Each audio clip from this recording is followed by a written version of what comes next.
یہ کہانی اس وقت کی ہے جب ہماری دنیا جس میں ہم سب رہتے ہیں یہ مکمل طریقے سے ختم ہو چکی ہوتی ہے اور بچے کچھ لوگ بڑی سی روبوٹک سٹیز پہ رہا کرتے ہیں. یہ روبوٹک سٹیز بالکل ایک بہت بڑی گاڑیوں کی طرح ہوتی ہیں, یعنی کہ موونگ سٹیز. تو لے پہ ہم ایک سب سے بڑی موونگ سٹی کو دیکھتے ہیں جس کا نام لندن سٹی ہے. لندن سٹی کے کمانڈر تھیریس اپنے سٹاف کو کمانڈ دیتے ہیں کہ ایک چھوٹی سٹی کو پکڑ لیا جائے تاکہ اس کا سامان اور کھانا چھین لیا جائے. اور یہاں پر ہم اس بڑی لندن سٹی کو اس چھوٹی سٹی کا پیچھا کرتے ہوئے دیکھتے ہیں. چھوٹی موونگ سٹی پر ایک لڑکی بھی موجود ہوتی ہے جس نے اپنا چہرہ نقاب سے ڈھکا ہوتا ہے. یہ چھوٹا انجن سپیڈ میں بہت کم رفتار تھا جس کی وجہ سے لندن سٹی اس کے قریب سے قریب آتا جا رہا تھا اور بالآخر لندن سٹی اپنا بڑا سا دروازہ کھول کر اس چھوٹے انجن کو پکڑ لیتا ہے اور اس چھوٹے انجن کے ٹکڑے کر دیے جاتے ہیں اور اس کو ایک آگ کی جلتی ہوئی بھٹی میں ڈال دیا جاتا ہے. اور یہ فرنس یعنی کہ یہ بھٹی اس پوری لندن سٹی کا پاور سورس ہوتی ہے جس کی وجہ سے یہ سٹی کہیں بھی آ جا رہی ہوتی ہے. اس چھوٹی سٹی کے لوگوں کو بھی پکڑ لیا جاتا ہے. لندن سٹی انہیں بالکل نہیں مارنا چاہتی بلکہ وہ ان کو کام دینا چاہتی ہے, لیکن چھوٹی سٹی والے لوگ یقین نہیں کرتے. انہیں لگتا ہے کہ جیسے ہمیں مار دیا جائے. تو یہاں پہ تھیریس آ کر یقین دلاتے ہیں کہ آپ سب کو اسی طریقے سے یہاں رکھا جائے گا جیسے ہمارے لوگ یہاں پہ رہتے ہیں. یہاں پر ہم ایک کریکٹر ٹام کو دیکھتے ہیں جس کو پرانے زمانے کی چیزیں جمع کرنے کا شوق ہوتا ہے اور وہ ہسٹری میں بھی اور ٹیکنالوجی میں بھی مہارت رکھتا ہے. یہاں پہ ٹام سے مسٹر ویلنٹائن کی بیٹی ملتی ہے. وہ ٹام سے جاننا چاہتی ہے کہ ہماری دنیا کیسے ختم ہوئی تھی, ہم سب پہلے زمین پر رہتے تھے, یہ سب چینجز کیسے آئی. ٹام بتاتا ہے کہ ہماری دنیا میڈیوسا کی وجہ سے ختم ہوئی جو کہ ایک کوانٹم ویپن تھا. اس کوانٹم ویپن کی وجہ سے صرف 60 منٹس میں پوری دنیا تباہ ہو گئی تھی اور جو بچے کچے لوگ تھے انہوں نے پرانے طرح کی زندگی چھوڑ کر ایسے بڑے بڑے انجنز بنا لیے جیسے کہ ہم لندن سٹی میں رہتے ہیں. اور اس کے علاوہ ابھی بھی کچھ ایسے لوگ ہیں جو پرانے طریقے سے ہی رہ رہے ہیں جو ان ماڈل انجنز کے خلاف ہیں. ٹام اپنے پرانے سامان کو دیکھ رہا ہوتا ہے. یہ وہی سامان ہوتا ہے جو اس چھوٹی سٹی سے لندن سٹی نے حاصل کیا ہوتا ہے. وہ بھی یہ سب دیکھ ہی رہا ہوتا ہے. اور تھیریس بھی یہاں پر آتا ہے اور ٹام کو اس کے کام کے لیے شاباش دیتا ہے. تھیریس ٹام سے پوچھتا ہے کہ تم تو پائلٹ بننا چاہتے تھے, تم نے اس کی ٹریننگ میں لی تھی, تو تم ایسی ریسرچ کیوں کرنے لگ گئے. ٹام بتاتا ہے کہ بس حالات کی وجہ سے مجھے اپنے ڈریم کو چھوڑنا پڑا اور یہ کام کرنا پڑا. اور وہ اپنے اس کام میں اب بہت خوش بھی ہے. اب ہم اسی لڑکی کو دیکھتے ہیں جس نے ماسک پہنا ہوا تھا. وہ چاقو لے کے تھیریس کی طرف بڑھ رہی ہوتی ہے تاکہ وہ اس کو مار سکے. ٹام اس کو دیکھ لیتا ہے. وہ اس کو روکنے کی کوشش کرتا ہے لیکن کامیاب نہیں ہو پاتا. تو وہ ماسک پہنی لڑکی تھیریس کو چاقو مار دیتی ہے. چاقو مارتے ہی لڑکی کہتی ہے یہ سب میری ماں کا بدلہ تھا. ہیسٹر شو نام سنتے ہی تھیریس پریشانی سے اس لڑکی کو دیکھتا ہے. اس لڑکی کا نام ہیسٹر شو ہوتا ہے. یہ پھر سے دوبارہ تھیریس کو مارنے کی کوشش کرتی ہے لیکن اتنی دیر میں ٹام پہنچ جاتا ہے اور اس لڑکی کو روک لیتا ہے. تو یہ لڑکی ٹام کو دھکا دے کر بھاگنے لگتی ہے. ٹام بھی اس کا پیچھا کرتا ہے اور تھیریس بھی اس لڑکی کے پیچھے چلا جاتا ہے. یہ لڑکی بھاگتے ہوئے سلپ ہو کے ایک جگہ پر گرنے لگتی ہے لیکن ٹام اسی وقت پہنچ کے اس کا ہاتھ پکڑ لیتا ہے, اسے گرنے سے بچاتا ہے. اور یہ لڑکی ٹام کو بتاتی ہے کہ ہیسٹر ویسا نہیں ہے جیسا وہ دکھتا ہے, وہ بہت ظالم انسان ہے, اسی نے میری ماں کو بھی قتل کیا. اور یہ کہتے ہی وہ اپنا ہاتھ چھڑواتی ہے, اس بڑے سے کنویں کے اندر گر جاتی ہے جہاں سے یہ سارا گن نکل کے باہر جا رہا ہوتا ہے, یعنی کہ اس فرنس کا ویسٹ مٹیریل اس جگہ سے نکل کر انجن سے باہر جا رہا ہوتا ہے. اور یہ لڑکی بھی وہیں سے باہر نکل جاتی ہے. اور اتنی دیر میں تھیریس بھی یہاں پر پہنچ جاتا ہے. ٹام گھبرائی ہوئی حالت میں تھیریس کو بتاتا ہے کہ وہ لڑکی پتہ نہیں کیا باتیں کر رہی تھی, وہ آپ کو خونی کہہ رہی تھی, قاتل کہہ رہی تھی. سن کر تھیریس ٹام کو اسی کنویں میں یعنی کہ اسی ڈھلان ٹائپ کنویں میں دھکا دے دیتا ہے اور ٹام بھی اس کنویں سے گھومتا ہوا باہر جا کے گر جاتا ہے. اتنی دیر میں تھیریس کی بیٹی آ جاتی ہے اور وہ اپنے والد سے ٹام کا پوچھتی ہے. اور تھیریس یہاں پر ایکٹنگ کرتے ہوئے کہتا ہے کہ ٹام اور وہ جو لڑکی باہر سے آئی تھی وہ دونوں آپس میں لڑ رہے تھے اور لڑائی کے درمیان دونوں اس کنویں میں گر گئے جس کا مجھے بہت افسوس ہے. وہ ایک اچھا لڑکا تھا. ظاہر ہے کہ تھیریس یہاں پر ایکٹنگ کر رہا ہوتا ہے اور جھوٹ بولتا ہے. اور اسی وقت اس لڑکی کی نظر ٹام کے ایک دوست پر جاتی ہے جو کافی ڈرا ہوا معلوم ہوتا تھا. اس کو شک ہوتا ہے کہ جیسے اس نے کچھ دیکھا ہے, یہ کچھ جانتا ہے. اگلے سین میں تھیریس ایک ہوائی جہاز کو بھیجتا ہے تاکہ وہ کنفرم کر سکے کہ وہ لڑکی اور ٹام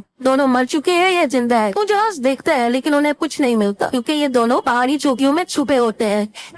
ہیسٹر اپنا چاقو نکال کر ٹام کو دھمکی دیتی ہے کہ تم نے مجھے نہ روکا ہوتا تو میں تھیریس کو مار دیتی. ہیسٹر یہاں سے جانے لگتی ہے لیکن ٹام اس کو روکتا ہے اور اسے ہیلپ مانگتا ہے. وہ کہتا ہے کہ میں نے اپنی پوری زندگی لندن سٹی میں گزاری ہے, میں واپس جانا چاہتا ہوں, اس کا میں یہ پول کھولنا چاہتا ہوں, اس کی یہ حقیقت سب لوگوں کے سامنے لانا چاہتا ہوں. اور یہ باتیں سن کر ہیسٹر بھی مان جاتی ہے. یہاں پر ہم تھیریس کو دیکھتے ہیں جو اپنے ایک سیکرٹ انرجی پروجیکٹ پر کام کر رہا تھا اور یہاں پر یہ انرجی سورس کے لیے فیوژن سیلز کا استعمال इस्तेमाल करता है। ये पूरा सीक्रेट प्रोजेक्ट सब लोगों से छुप के हो रहा था, इवन के थेरियस के सीनियर ऑफिसर्स को भी नहीं पता था कि थेरियस ऐसा कुछ कर रहा है। और यहाँ पर सिक्योरिटी भी बहुत ज्यादा थी। थेरियस के अलावा यहाँ कोई दूसरा शख्स जा ही नहीं सकता था। लेकिन थेरियस को सिर्फ एक ही डर रहता था कि कहीं हेस्टर फिर से उसके प्रोजेक्ट में रुकावट ना बने। तो थेरियस के साथ काम करने वाली डॉक्टर उसको मशवरा देती है, तुम समंदर के दरमियान मौजूद जेल में एक कैदी से मिलो। वो मॉन्स्टर है, वो दरिंदा है, वो हर वक्त हेस्टर शॉ का नाम लेता रहता है, वो उसको मारना चाहता है। लॉर्ड थेरियस फौरन से जाकर उस मॉन्स्टर से मिलता है जिसकी आंखें सब्ज कलर की होती है, जिसकी आंखें ग्रीन कलर में दहशत फैला रही होती हैं। थेरियस उस जेल पर हमला कर देता है और इसी हमले से वो मॉन्स्टर भी आजाद हो जाता है और हेस्टर को मारने के लिए उसकी तलाश में चला जाता है। हेस्टर और टॉम बहुत पुरानी ब्रेड खा रहे होते हैं क्योंकि इनके पास और कोई खाना मौजूद नहीं होता। वो खाना खाकर ये दोनों सो जाते हैं। कुछ बड़े मोबाइल इंजन की आवाज से हेस्टर की आंख खुल जाती है। वो देखती है कि टॉम कुछ इंजन से हेल्प मांग रहा है, और लेकिन टॉम नहीं जानता था कि वो सिटीज लोगों का शिकार करती है और उनको कब्जे में ले लेती है। वो शिकारी सिटीज इन पर हमला करती है, लेकिन उसी वक्त एक और सिटी जो सेंटीपीड की तरह होती है वो इनकी जान बचा लेती है। लेकिन इनको बचाने वाले लोग इनका बहुत ख्याल रखते हैं और इनको चाय पीने के लिए भी देते हैं। दूसरी तरफ लॉर्ड थेरियस की बेटी को लगता है कि उसके फादर की जान खतरे में है, इसलिए वो जाकर टॉम के दोस्त से मिलती है। ये वही दोस्त है जिसने टॉम और हेस्टर को उस कुएं में गिरते हुए देखा था। जब थेरियस की बेटी से पूछती है कि तुम कुछ न कुछ जानते हो, तुम मेरी हेल्प करो, टॉम का दोस्त कहता है कि तुम क्या करोगे जान के। वो कहती है कि मेरी फादर की जान को खतरा है। तो वो दोस्त कहता है कि अगर किसी की जान को खतरा है वो हम सबको है, तुम्हारे फादर को नहीं, क्योंकि तुम्हारे फादर ने ही टॉम को धक्का मारकर गिराया था और अपने रास्ते से हटा दिया था। इसके अलावा टॉम का दोस्त ये भी बताता है कि तुम्हारे फादर एक सीक्रेट वेपन बना रहे हैं जिससे वो उन सिटीज पर अटैक करेंगे जो लोग हमारी तरह मोटल इंजन्स पर नहीं रहते, बल्कि वो लोग पुराने तौर तरीकों के मुताबिक ही जिंदगी गुजारते हैं। तो उनकी दीवारों को तोड़ना चाहते हैं ये वेपन बना के, क्योंकि तुम्हारे फादर थेरियस को लगता है कि उन सिटीज में बहुत खाना है, बहुत हथियार है, बहुत फ्यूल है, तो इस वेपन की मदद से हम उनको हरा सकते हैं। ये सब सुनकर थेरियस की बेटी बहुत मायूस हो जाती है। इससे हम हेस्टर और टॉम को देखते हैं। वो लोग देखते हैं कि जिन लोगों ने उनकी हेल्प की थी वो उनको सही रास्ते पर लेकर नहीं जा रहे होते। वो उन्हें शक होता है। वो इस इंजन का एक सीक्रेट दरवाजा खोलते हैं और कूदने का सोचते हैं, लेकिन हेस्टर की टॉम जख्मी है, इस वजह से वो कूद नहीं पाएगी। वो उसे कहती है कि तुम कूद जाओ, लेकिन टॉम कहीं ना कहीं हेस्टर को पसंद करने लगा था, इसलिए वो भी नहीं कूदता। वो कहता है कि हम साथ ही रहेंगे। अब इनकी हेल्प करने वाले लोग इनको ऐसी जगह पर ले आते हैं जहाँ पर जिंदा लोगों की बोली लगती है, यानी कि उनको बेचा जाता है। हेस्टर शो की बोली लग ही रही होती है और एक रैंडम शख्स उसको खरीदने ही वाला होता है कि उसी वक्त लंदन सिटी की मोस्ट वांटेड क्रिमिनल एना फैंग आ जाती है। बेसिकली एना लंदन सिटी और थेरियस की पॉलिसीज के खिलाफ होती है, इसलिए ये मोस्ट वांटेड है। और एना फैंग यहाँ पे बहुत सी गोलियां चलाती है और सब लोगों को मारकर हेस्टर और टॉम की जान बचा लेती है। लेकिन उसी वक्त वो ग्रीन आइज वाला मॉन्स्टर भी वहाँ पर आ जाता है। लेकिन यहाँ पर हम ये भी देखते हैं कि हेस्टर शॉ उस मॉन्स्टर को बहुत अच्छे तरीके से जानती है, लेकिन अभी तक ये रिवील नहीं होता कि कैसे। तो काफी मुश्किल के बाद एना फैंग इन दोनों को उस मॉन्स्टर से भी बचा लेती है और अपने जहाज में बैठ के आगे चल पड़ती है। अपने जहाज के सफर में एना हेस्टर से पूछती है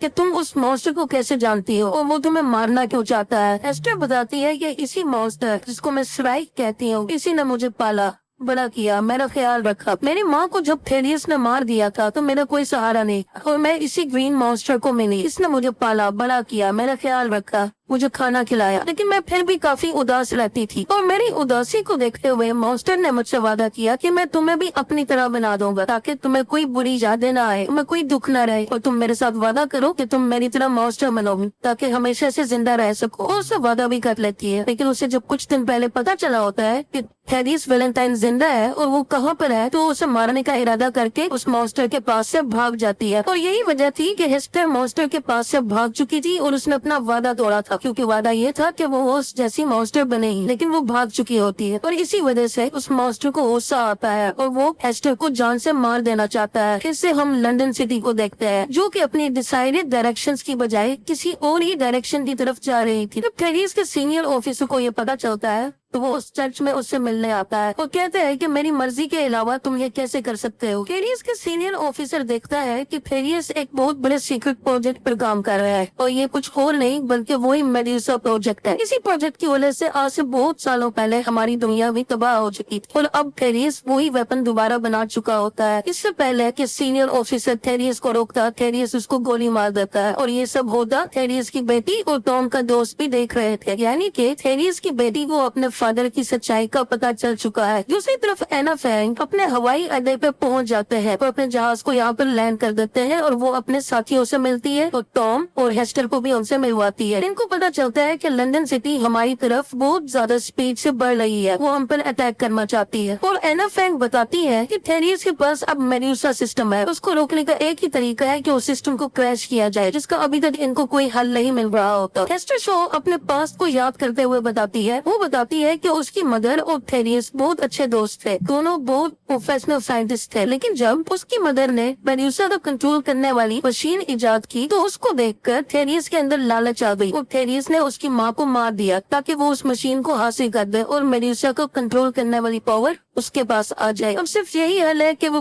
क्रैश ड्राइव मिले जिससे वो सिस्टम क्रैश कर सके, लेकिन अब तक वो ड्राइव कहाँ है किसी को कुछ पता नहीं होता। ये सब इस मुसीबत में होते हैं और उसी वक्त एक और मुसीबत यानी कि वो मॉन्स्टर भी आ जाता है और इस एयरपोर्ट को मुकम्मल तरीके से तबाह कर देता है। सब सोल्जर्स मॉन्स्टर को मारने की कोशिश करते हैं लेकिन इस पर कुछ असर नहीं होता और ये मॉन्स्टर टॉम को भी पकड़ लेता है। टॉम को मारने ही वाला होता है कि टॉम को मत मारो, मैं इसे प्यार करती हूँ। जब ये मॉन्स्टर उसकी आंखों में आंसू देखता है, उसको उदास देखता है, तो वो टॉम को छोड़ देता है क्योंकि मॉन्स्टर कभी भी नहीं चाहता था कि मेरे किसी भी काम की वजह से हेस्टर को उदास होना पड़े, उसे रोना पड़े। और अब हम देखते हैं कि यही मॉन्स्टर डैमेज होने लगता है यानी कि तबाह होने लगता है और मरने से पहले वो हेस्टर को एक लॉकेट देता है। वो उसे बताता है कि जब तुम मुझे मिली थी तो ये लॉकेट तुम्हारी गर्दन में था और इसको मैंने संभाल के रखा। वो उसको वो लॉकेट दे देता है और ये सब लोग अपने हवाई जहाज में बैठ के उस एयरपोर्ट से निकल जाते हैं और वो मॉन्स्टर वहीं पर मर जाता है और पूरा का पूरा एयरपोर्ट भी तबाह हो जाता है और वो सेंगहू में पहुंच जाते हैं यानी कि वही सिटी जहाँ पे लोग पुराने तौर तरीके के मुताबिक ही जिंदगी गुजार रहे होते हैं। अब हम फिर से थेरियस को देखते हैं जो अपने लोगों में अनाउंसमेंट करता है कि हम सेंगहू की वॉल को गिरा रहे हैं। बेसिकली सेंगहू की वॉल बहुत मजबूत थी जो आज से पहले कोई नहीं गिरा सका था, लेकिन थेरियस बताता है कि अब हमारे पास वो वेपन है जिससे कोई भी जंग जीती जा सकती है और अब हम उस वॉल को गिरा देंगे और अब हम सेंगहू पर भी कब्जा कर लेंगे। हमें खाना मिलेगा, हमें फूड मिलेगी, हमें फ्यूल, हमें रहने की जगह और भी बहुत कुछ। सब लोग बहुत खुश हो जाते हैं। एना अपने सीनियर ऑफिसर गवर्नर से ये इजाजत मांगती है कि हमें पहले लंदन सिटी पर अटैक कर देना चाहिए क्योंकि अगर हमने पहले अटैक नहीं किया तो थेरियस मेडुसा की मदद से हमारी सिटी को तबाह कर देगा और गवर्नर इजाजत दे देते हैं और इसके बाद सेंगहू की एयरफोर्स और आर्मी हमले के लिए बिल्कुल तैयार हो जाती है। एस्टर अपने लॉकेट को देख रही होती है जो उसकी माँ ने उसे दिया था। वो उसको देखती है, एकदम वो उसको खोल लेती है और वो अंदर देखती है कि इसके अंदर तो वही क्रैश ड्राइव है जो मेडुसा को क्रैश करने में उनकी हेल्प कर सकती है। वो इस बात की मालूमात टॉम को देती है। दूसरी तरफ थेरियस इनके करीब पहुंच जाता है तो वो मेडुसा से इन पर अटैक कर देता है। इस अटैक की वजह से इनकी पूरी की पूरी वॉल डैमेज हो जाती है और जितने भी प्लेन्स इस वॉल के ऊपर खड़े थे वो भी सब के सब तबाह हो जाते हैं और ये दोनों इस क्रैश ड्राइव का एना फैंग को भी बता देते हैं। अब ये सब मिलकर लंदन सिटी की तरफ अटैक करते हैं। रास्ते में जाते हुए इनके बहुत से सोल्जर्स मारे जाते हैं, बहुत से जहाज तबाह हो जाते हैं, लेकिन फिर आखिर कुछ लोग लंदन सिटी में पहुंच ही जाते हैं। यहाँ पर एना और थेरियस की आपस में फाइट हो रही होती है जिससे उसका ध्यान बढ़ जाता है और इस चीज को देखते हुए हेस्टर उसी चर्च में आ जाती है जहाँ पे मेडुसा दोबारा से रिचार्ज हो रहा था क्योंकि उसे एक बार दोबारा से हमला करना था। और काफी मुश्किल के बाद हेस्टर उस वेपन यानी कि मेडुसा को अपनी माँ की तरफ से दी गई यूएसबी लगाकर क्रैश कर देती है, यानी कि अब ये सिस्टम सेट डाउन हो चुका है। अब दूसरी तरफ लड़ाई में एना फैंग काफी हद तक घायल हो जाती है और वो हेस्टर को कहती है कि तुम यहाँ से भाग जाओ, लेकिन लड़ाई में एना फैंग की मौत हो जाती है। थेरियस चर्च से बाहर निकलता है और उसको अपनी बेटी मिलती है। वो उसे कहता है कि चलो हम यहाँ से भाग जाते हैं, लेकिन उसकी बेटी उसकी सच्चाई जानती थी और वो उसे कहती है कि मैं खूनी इंसान के साथ नहीं जाना चाहती और वो खुद जाने लगता है। वो जा ही रहा होता है कि हेस्टर थेरियस का रास्ता रोक लेती है क्योंकि वो उससे बदला लेना चाहती थी, लेकिन थेरियस यहाँ पे एक सच बताता है कि हेस्टर तुम मेरी ही बेटी हो, तुम्हारी माँ और मैं बहुत क्लोज है। ये सुनकर हेस्टर को बहुत शौक लगता है। दूसरी तरफ थेरियस की बेटी लंदन सिटी की कंट्रोल रूम में जाती है क्योंकि इनकी ये मोटो सिटी बहुत तेजी से उस वॉल की तरफ बढ़ रही थी जहाँ पर जिंदा लोग थे। ये इसको रोकना चाहती है लेकिन तमाम कंट्रोल सिस्टम डैमेज हो चुके थे और ये इसको रोक नहीं पा रही थी। ये टॉम की हेल्प लेती है। टॉम अपने जहाज में बैठकर लंदन सिटी का पावर सोर्स को तबाह कर देता है, यानी कि वही बत्ती जहाँ से लंदन सिटी को पावर मिल रही थी आगे चलने में, आगे बढ़ने में, ये इसको मुकम्मल तरीके से तबाह कर देता है। टॉम देखता है कि थेरियस और हेस्टर में अभी भी जंग चल रही थी, उनमें लड़ाई हो रही थी। तो टॉम इनकी तरफ आता है और थेरियस को बचाकर अपने साथ ले जाता है और हेस्टर वहीं पर नीचे गिर जाता है। लेकिन जब वो देखता है کہ جہاں پر وہ گرا ہوتا ہے لندن سٹی بالکل اسی کی طرف آ رہی ہوتی ہے. اس کو دیکھ کے اپنی آنکھیں بند کر لیتے ہیں اور لندن سٹی اس کے اوپر سے گزر جاتی ہے اور یہاں پر تھیریس کی بھی موت ہو جاتی ہے اور اس کے ساتھ ہی شہر بھی رک جاتا ہے, یعنی کہ اب وہ آگے موو نہیں کرتا. لندن سٹی کے بچنے والے لوگ سینگہو سٹی سے شیلٹر مانگتے ہیں اور سینگہو سٹی کے گورنر ان کو ویلکم کرتے ہیں, اور دوسری طرف ٹام اور ہیسٹر دونوں ایک دوسرے سے گلے ملتے ہیں اور اس کے بعد وہ اپنے جہاز پر بیٹھ کر سیر کرنے کے لیے نکل جاتے ہیں اور بہت گھومتے ہیں, انجوائے کرتا ہے, اور یہی پر مووی کی سٹوری ختم ہو جاتی ہے.